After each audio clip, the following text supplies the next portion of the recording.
Mandalorian Season 3 has come to a close, so today I'm going to stop and rank all 8 episodes of the season from the worst to the best.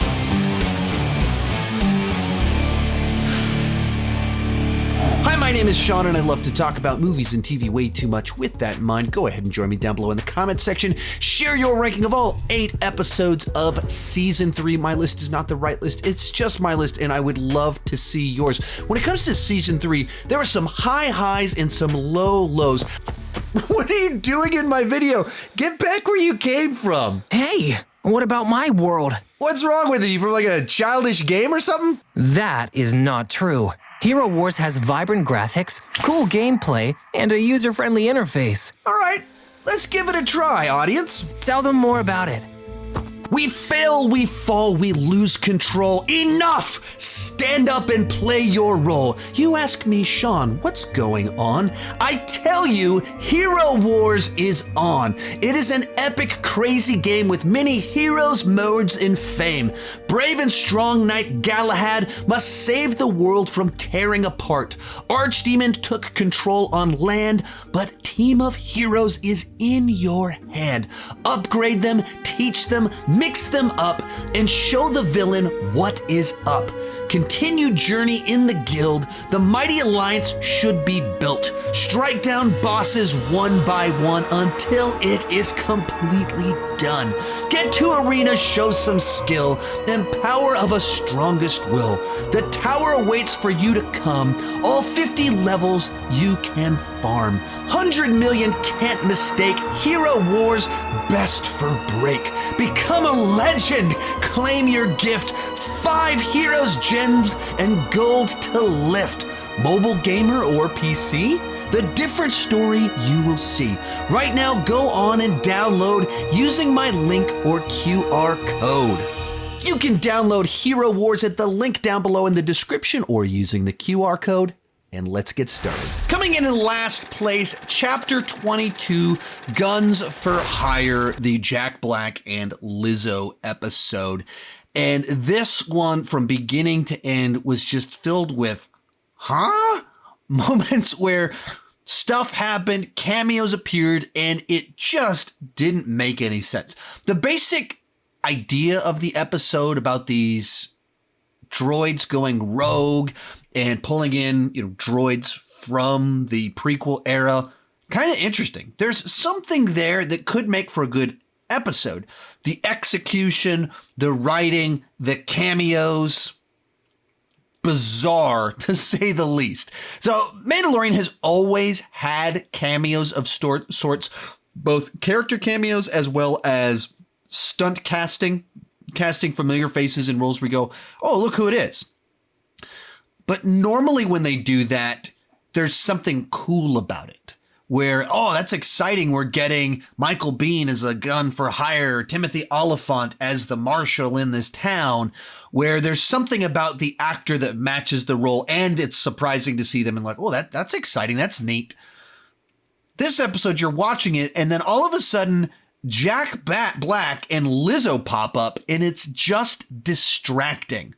I like Jack Black. I find him very funny in a lot of different projects. The same day that this episode came out, he was in Super Mario Brothers as Bowser, and he's a fun pick to play Bowser. But what he does well, I don't think fits in Star Wars. It just feels out of place when you see him doing his thing in Star Wars. You're just like, what's Jack Black doing here? And then Lizzo was famous for being a singer, not an actress. So you're just watching it, and immediately you're like, wait a minute, is that Jack Black and Lizzo? Like, I don't know who Lizzo is, but my wife goes, is that Lizzo? And I was like, I have no idea, because I don't know who that is. I think she's just a stiff actress. She goes, pretty sure that's Lizzo, and it was. And if when you're watching something, you're going, wait a minute, is that? And it just pulls you out of it. You don't care about the character. You're just thinking about the fact that that person is playing that part. It's already a fail because it pulls you out of the storytelling. And that's what happened here. And even pulling in Christopher Lloyd, whom I love, it was like his worst performance ever. The character's not interesting. He's just sitting there and he's like, oh, I'm sorry, my queen. It wasn't good. And it's also far enough into the season where you wanted the plot to kick in. They started to set up some meaningful stuff. We're going to get the Mandalorians back together. And then it just felt like we're going on a weird side quest. Like, oh yeah, do all this other stuff over here just so we can open that door so you can talk to the people over there. It's a very weird way to do it at a point in time where you want the story to progress. And then they just have this inconsequential side quest with weird cameos. And then just the rotten cherry on top is we get to the Mandalorians and they're like, I don't trust Bo-Katan. She doesn't have the Darksaber. And Mando goes, here you go. You can have it. I got caught. She beat the thing that caught me. She gets it.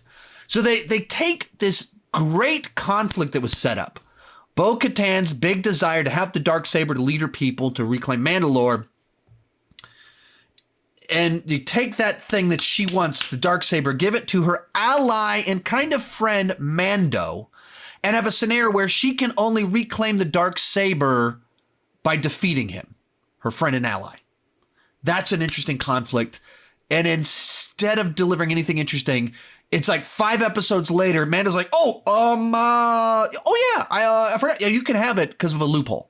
Least satisfying conclusion to an interesting conflict that was presented. So just one of the biggest, possibly the biggest misfire of this entire series. Number 7, Chapter 19, The Convert. The weird episode where we follow around 2 random side characters from the first 2 seasons. And I don't hate the ideas presented in this episode. And a lot of the material here, I think, fit in the season. But doing a full episode where you have something huge happen with Bo and Mando, they're on the run, and then you go, but over here, and we head on off to Coruscant to follow around 2 characters not nearly as interesting and that weren't designed to carry a story. You take them and we follow them. It just feels like, what are we doing?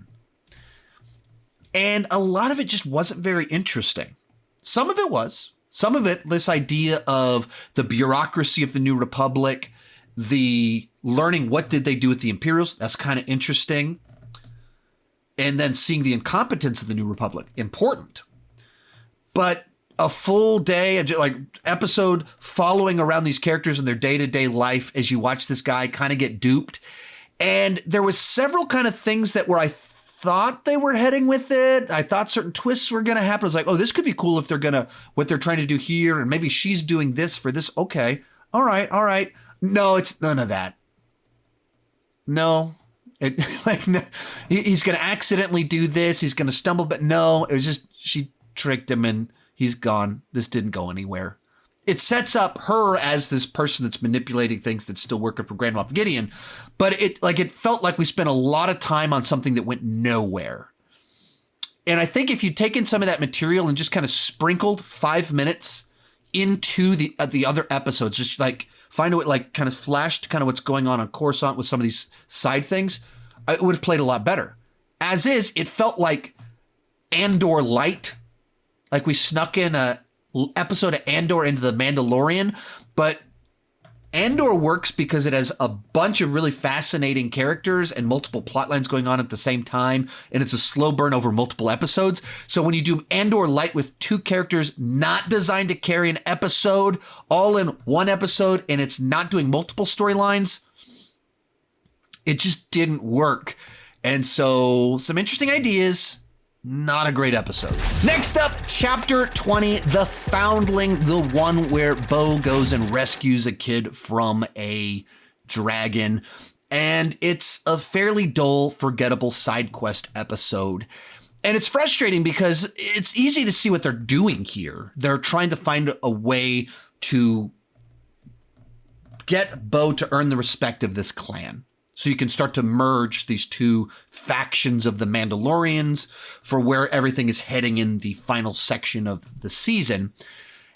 But instead of coming up with like a compelling story that the journey that they're on, where she earns their respect, ties into the bigger lore, it's consequential for grander things, it just kind of feels like a random thing happens. Kid randomly gets kidnapped and she's the brave one that saves the day, earning their respect. It's kind of like a random throwaway, forgettable little adventure. inconsequential in terms of the plot itself. It's consequential for her character development and trust with them, but it's just like a random thing that kind of happens. That's not very interesting. And previous seasons of this show have always kind of had these side quest episodes where we just kind of go off and do a little thing. Episode 2 of the whole show, little side quest, their ship gets robbed, so they have to make a new friend to go get their stuff back. In season 1, there was a certain novelty to live action Star Wars. So it's just fresh and new simply because we're getting it. And adding to that, I think some of the side quest plot lines were just better because they were borrowed heavily from Western samurai stories. So I think they were better. And then season 2, it took superficial, forgettable plots and made them memorable by bringing in these characters from Star Wars lore. Bo-Katan shows up. Cobb shows up. Boba Fett shows up. Ahsoka shows up. So the plot itself might be a little bit forgettable, but you do something that makes it interesting and has something that fleshes things out. Here, it's just a kid gets kidnapped by a dragon and they go and rescue him. This is not interesting. And when you're multiple seasons in, you want to start moving past kind of like forgettable side quest plots. You need something more, and they haven't learned and developed the storytelling. If anything, it feels like it's gotten less interesting, more forgettable as they've burned through their stronger side quest ideas. And so it just feels hollow, flat. I mean, the plot of this episode like reminded me of Ewok's Caravan of Courage, the made-for-TV movie from the 80s. Just like these simple, like little rescue mission things. Number 5, Chapter 18, The Mines of Mandalore, the one where Mando takes a bath and falls over in the water and can't swim. So this is so frustrating for me because this one should be top 3, top 2. It should easily be an awesome episode because there's kind of 3 huge things that happen in it that are on paper awesome. Mando goes to Mandalore for the first time. Mando regains his honor, and Bo-Katan starts to regain her faith through a fantastical experience of seeing a mythosaur. She starts to believe. That's 3 things that are huge, important for our key characters. But the way the episode actually plays out, it feels inconsequential. It feels just like another side quest. Like, Mando shows up and he goes, I've never been here before. And he just gets there. There's a cloud in the way. He gets there, nothing much in the way. And they set it up as this major thing that he needs to go reclaim his honor. And he just arrives and goes there. There's a spider thing that defeats him, but he just gets there. Like, the idea that the fact that he took his helmet off to save Grogu, to see Grogu, meant so much. It seemed like such a big deal. We're going to have to go on this great journey to regain his honor. No, you just fly there. Just fly through a cloud. Don't get caught by the spider creature. Otherwise, you just hop in the water. You're good. Maybe if the spider creature's out and about, you're fine.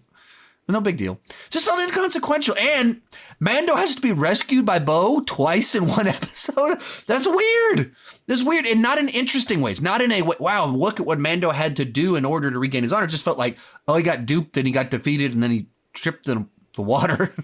It's not interesting. That's frustrating. That's the stuff that feels like there's so much great stuff in here, and it didn't feel like the episode in its execution, in its direction, in its writing lived up to everything that actually was compelling in the central plot of the episode. So one where on paper, awesome stuff happened, but I didn't feel what I needed to feel because the writing and direction just wasn't there.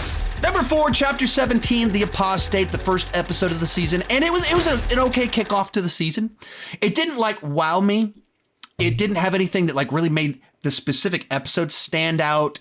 Like last season kicked off with kind of a side quest with Cobb, but it was a really fun side quest. And Cobb's a great character played by a great actor. So it stood out. Like you remember that one where Mando gets the Boba Fett's armor back from Cobb and then defeating this creature. Like you remember all of that. Whereas this one, it's just a setup episode. Like you introduce these pirates, you introduce Mando's quest to regain his honor, the struggle with Bo and her frustrations, where she's at the beginning to set up the journey that she'll be on throughout the season. Sets a bunch of things up, but it doesn't do anything specifically memorable. It doesn't do anything to make me mad. Didn't waste potential. Just kind of started okay, yeah, we're off. Cool. These could be cool plot lines. That's about it. In third place, Chapter 24, The Return, the season finale. And I so wanted to love this episode. I was hoping this episode would be a lock for a top 1 or 2 slots. They set up a bunch of really cool stuff. And in the end, it delivered a lot of cool, awesome things. And then it also underwhelmed. So on the positive, tons of action from beginning to end, action-packed episode, rematches between Mando and Moff Gideon, as well as Bo and Moff Gideon, Grogu getting to save the day using the Force, bunch of cool stuff in there. And even as you move into the final moments, kind of ends on like, oh, that was nice. And in a way that like this could play as a series finale in a lot of ways. You can be like, oh, that worked. All right, that's nice. And there's just a lot of places where it felt like that's what you did with that. We spent all this time getting the Darksaber back into Bo-Katan's hand. She flies into battle, lights it up. You're like, yeah, here we go. And then Moff Gideon like crushes it. And she goes, Mandalorian strength is actually working together. You and your trinkets. Mandalorian strength is us working together. And everybody shows up and you're like, well, yeah, but you set up, the show set up the trinket. The Darksaber has this big deal and you just have it smashed in her hand. And then they introduce the idea of Moff Gideon's clones being Force users. That's what they were doing with Grogu. And so then Moff Gideon with his brain, his skills, plus Beskar armor, plus Force. Oh, wow, that's incredible. No, they're all killed off before they have to fight him. And you're immediately watching it thinking like, oh, why do we need Mando, who already defeated Moff, plus Bo with the Darksaber, plus Grogu, who's a trained Force user because he trained with Luke for several years. Why do we need all of that? Oh, because Moff Gideon is going to be his usual self, plus armor, plus the Force. Oh, man, no, we don't get that. That would have been awesome. They set up the Mythosaur as being tied to Bo, who has the, Excalibur, the Darksaber. So maybe she'll use the Darksaber, summon the Mythosaur to defeat this army of Beskar armored trooper. No. So it just felt like this easiest, the least interesting way to pay it off. Like, I liked the battles. I liked it. It was fine. But the whole time you're thinking, you set up all these better things. You set up the better version of it. I liked what you did. It was good, but you had the stuff for it to be great. Our runner-up, Chapter 21, The Pirate. And finally, this is where the season's mini plot lines started to merge together. The pirates introduced in Episode 1, Return. The idea of the incompetence of the New Republic starts to play into it. The Mandalorians have to start to come together in order to work to accomplish goals. And you get cool action in it. It felt like the plot we were on, in a certain sense, it's kind of a side quest because it's battling these pirates on Navarro. But at the same time, in this other sense, that's an interesting way to do that. It was set up earlier. It ties into actions that our characters took that sets that up. And then it plays in. It has elements that tie into the conspiracy with the rise of the Imperials. All of it kind of ties together. Plus, you get big, gigantic Mandalorian action. You get Bo stepping in, working with the other Mandalorians. So it's just the stuff that I like about the show. It felt consequential. It felt like it mattered. Choices in Episode 1 matter in Episode 5. That's the sort of stuff when you have compelling, interesting storytelling taking place. And so, I felt like this episode is what so many of these other side quest ones needed to feel like, that it ties into other things. It's not just a random thing happened. Kid randomly gets kidnapped and we randomly solve crime on a planet. Like, make it tie to things. Have the choices our characters make have consequences for future episodes. That's what you get in The Pirate. That's where, this is what, this one in the top one, that's what the season should have been. But easily coming in first place, Chapter 23, The Spies, the penultimate episode of the season, and one of the best episodes of the entire series. And this is why I say, Season 3 is some of the best of Mandalorian, but a lot of the worst of Mandalorian, unfortunately. And the reason for me that this one was one of the best isn't just that, oh, they teased all this stuff and they said the name Thrawn and they said Hux. Oh, cool, we're implying a bunch of things. That's cool. I loved that. It's not just that we get a big battle at the end of it where Mandalorians are battling Imperials and Beskar armor, which is cool, and I loved it. But more importantly, it's about the characters and the choices that they make that have dramatic weight. Where Mando goes to Bo, who's doubting whether people will follow her, whether she's good enough to be able to do all of this. And Mando says he's dedicated to her because of her honor. A character makes a choice dedicating to someone else. That's interesting. Bo confesses how the Darksaber transferred to Moff Gideon, and it dealt with essentially a failure on her part. It sets something up that she deeply regrets, that was a flaw of who she was at the time, wasn't who the Mandalorians needed. Leads to a second choice in this episode where a similar situation comes up and she's grown as a character and she makes the right choice, the heroic choice, the Mandalorian choice. That's the stuff for me that makes the episode the top one, because it's about the characters and the choices feel consequential. They tie into the lore. They matter based off what happened before and what's going to happen in the future. It's actual storytelling. Characters want something, they face obstacles to get it, and they have to make choices based off who they are and who they're becoming as part of that character arc as well as that story arc. All of it comes together.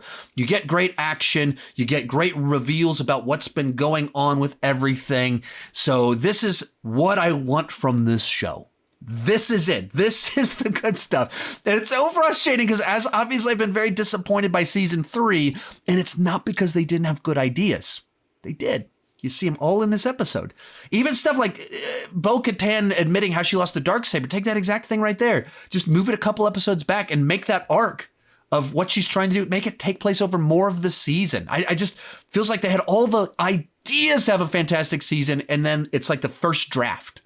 So much of the season just feels like the first draft, except this episode, which it's all their good ideas, good execution was crammed into like 2-3 episodes, or just 2 episodes, which is so frustrating because they had the ideas to be awesome and then they weren't actually all that awesome. So unfortunately, not a great season, but you do get one of the absolute best, maybe the best episode of the show, because it's great because of the story. It's great because of the character moments, not just because of cameos.